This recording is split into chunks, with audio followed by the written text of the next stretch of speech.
sur la tête, puis ils le revêtirent d'un manteau pourpre. Ils s'avançaient vers lui et ils disaient, « Salut à toi, roi des Juifs !» Et ils le giflaient. Pilate, de nouveau, sortit dehors et leur dit, « Voyez, je vous l'amène dehors pour que vous sachiez que je ne trouve en lui aucun motif de condamnation. » Jésus donc sortit dehors, portant la couronne d'épines et le manteau pourpre, et Pilate leur déclara, « Voici l'homme. » Et quand ils le virent, les grands prêtres et les gardes se mirent à crier, « Crucifie-le, crucifie-le !» Pilate leur dit, « Prenez-le vous-même, et crucifiez-le, moi, je ne trouve en lui aucun motif de condamnation. » Ils lui répondirent, « Nous avons une loi, et suivant la loi il doit mourir, parce qu'il s'est fait fils de Dieu. » Quand Pilate entendit ces paroles, il redoubla de crainte. Il rentra dans le prétoire, et dit à Jésus, « D'où es-tu » Jésus ne lui fit aucune réponse. Pilate lui dit alors, « Tu refuses de me parler, à moi? Ne sais-tu pas que j'ai pouvoir de te relâcher, et pouvoir de te crucifier ?» Jésus répondit, « Tu n'aurais aucun pouvoir sur moi si tu ne l'avais reçu d'en haut. C'est pourquoi celui qui m'a livré à toi porte un péché plus grand. » Dès lors, Pilate cherchait à le relâcher, mais des Juifs se mirent à crier, « Si tu le relâches, tu n'es pas un ami de l'empereur. Quiconque se fait roi s'oppose à l'empereur. » En entendant ces paroles, Pilate amena Jésus au dehors, il le fit asseoir sur une estrade au lieu dit le dallage en hébreu, Gabbatha. C'était le jour de la préparation de la Pâque, vers la 6e heure, environ midi. Pilate dit aux Juifs, « Voici votre roi. » Alors ils crièrent, « À mort, à mort. » Crucifie-le. Pilate leur dit, « Avais-je crucifié votre roi ?» Les grands prêtres répondirent, « Nous n'avons pas d'autre roi que l'empereur. » Alors, il leur livra Jésus pour qu'il soit crucifié. Ils se saisirent de Jésus, et lui-même, portant sa croix, sortit en direction du lieu dit le crâne, ou calvaire, qui se dit en hébreu Golgotha. C'est là qu'ils le crucifièrent, et 2 autres avec lui, un de chaque côté, et Jésus au milieu.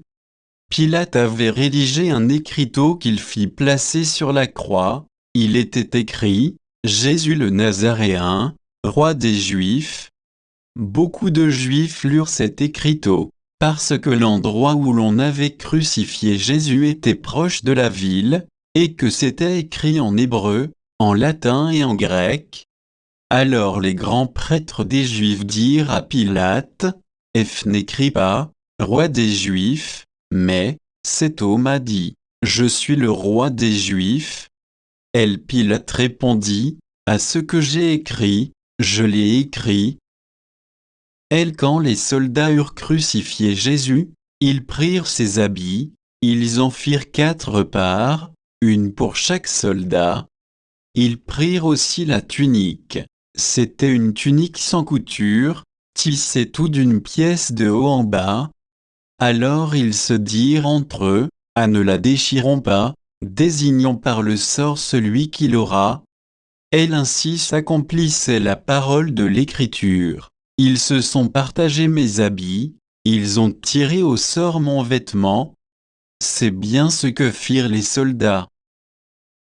Or, près de la croix de Jésus se tenait sa mère et la sœur de sa mère, Marie, femme de Cléophas, et Marie-Madeleine.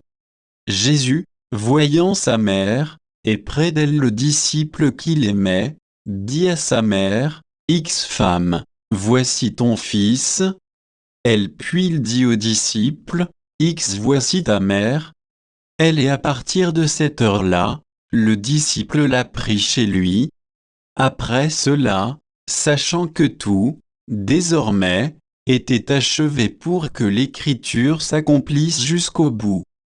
Jésus dit, j'ai soif. Il y avait là un récipient plein d'une boisson vinaigrée. On fixa donc une éponge remplie de ce vinaigré à une branche d'hysope, et on l'approcha de sa bouche. Quand il eut pris le vinaigre, Jésus dit, tout est accompli.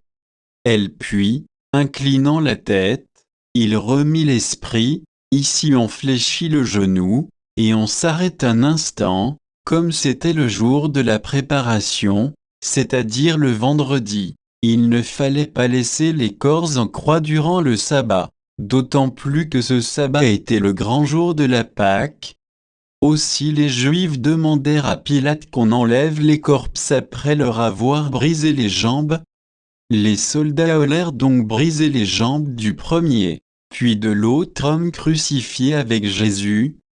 Quand ils arrivèrent à Jésus, voyant qu'il était déjà mort, ils ne lui brisèrent pas les jambes, mais un des soldats avec sa lance lui perça le côté, et aussitôt, il en sortit du sang et de l'eau.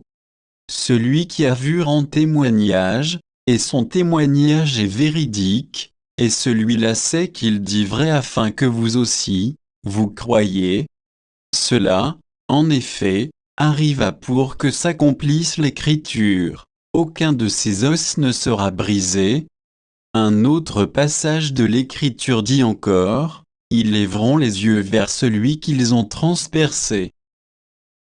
Après cela, Joseph d'Arimathie, qui était disciple de Jésus, mais en secret par crainte des Juifs, demanda à Pilate de pouvoir enlever le corps de Jésus. Et Pilate le permit. Joseph vint donc enlever le corps de Jésus. Nicodème, celui qui, au début, était venu trouver Jésus pendant la nuit, vint lui aussi. Il apportait un mélange de myrrhe et d'aloès pesant environ 100 livres. Ils prirent donc le corps de Jésus, qu'ils lièrent de linge, en employant les aromates et selon la coutume juive d'ensevelir les morts. À l'endroit où Jésus avait été crucifié, il y avait un jardinet. Dans ce jardin, un tombeau dans lequel on n'avait encore déposé personne. À cause de la préparation de la Pâque juive, et comme ce tombeau était proche, c'est là qu'ils déposèrent Jésus. Acclamons la parole de Dieu.